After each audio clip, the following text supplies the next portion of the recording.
Hello guys, welcome to my YouTube channel. কেমন আছো তোমরা?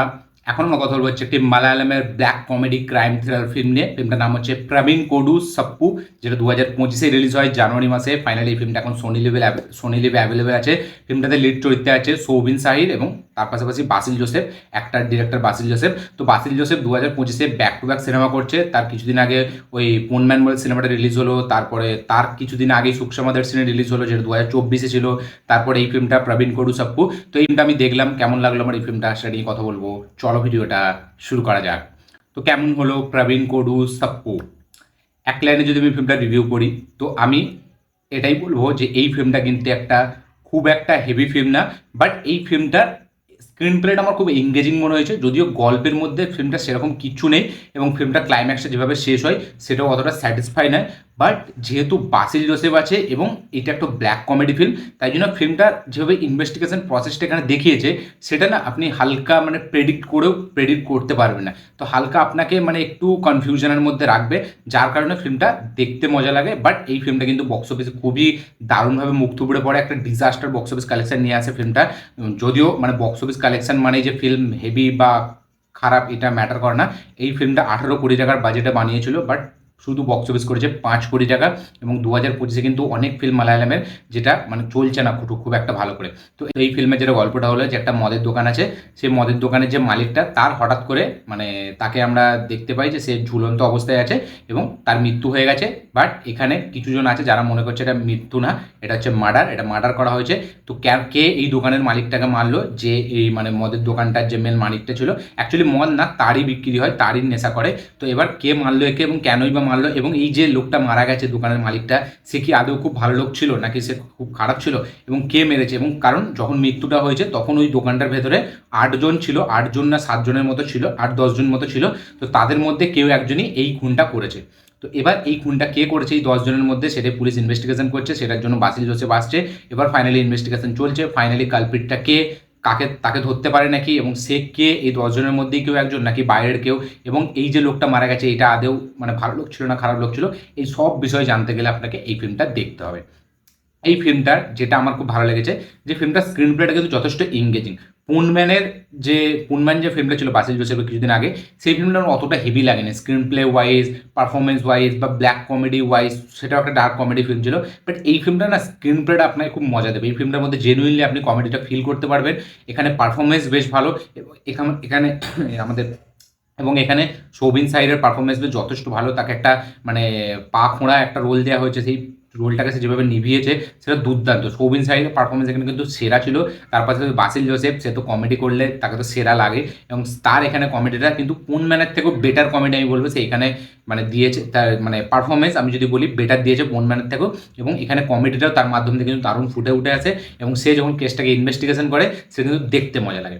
এবার এই ফিল্মটার যে ক্লাইম্যাক্সটা যেরকমভাবে আসে, যে পুরো থ্রু আউট স্ক্রিন প্লে যেভাবে জিনিসটাকে বিল্ড করে, যেভাবে ইনভেস্টিগেশনটা চলতে থাকে, বাট ক্লাইম্যাক্সটা যখন আসে না, সেটা টুইস্ট তো অবশ্যই দেয় হালকা, একটা আনপ্রেডিক্টেবল জিনিস তো অবশ্যই সেটা আপনাকে মজা দেবে।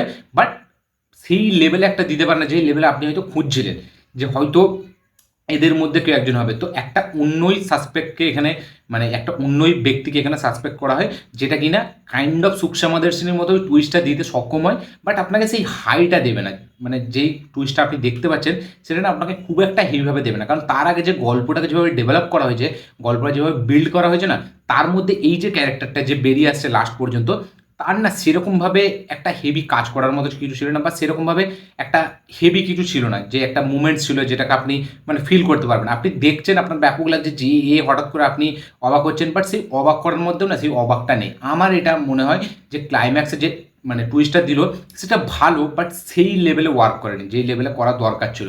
এবং পুরো সিনেমাটা না খুব সিম্পল মনে হয়ে যায় কিছুক্ষণ পরে। সিনেমাটা যতক্ষণ টুইস্টটা প্রেডিক্টেবল হচ্ছিল ততক্ষণ ভালো ছিল, বাট তারপরে সেকেন্ড হাফ থেকে না ফিল্মটা অনেকটা ইজি হয়ে যায়, ফিল্মটা অনেকটা নর্মাল হয়ে যায়। এবং তারপর থেকে বাসিল জোসেফের ক্যারেক্টারটাও করার মতো অতটা কিছু ছিল না।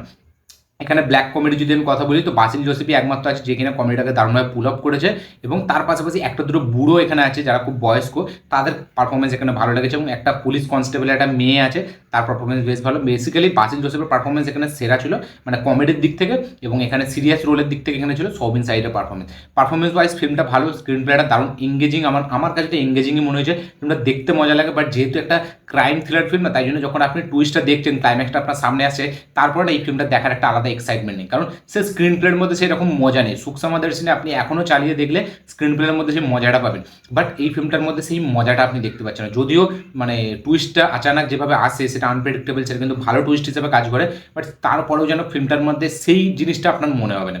এই জন্যই হয়তো ফিল্মটা অতটাভাবে চলে না, কারণ স্ক্রিন প্লের মধ্যে মজা আছে, মানে ইনভেস্টিগেশনে যেভাবে চলছে তার মধ্যে ব্ল্যাক কমেডিটাকে যেভাবে নিয়ে আসা হয়েছে, ইনপুট করা হয়েছে, সেটাও বেশ ভালো।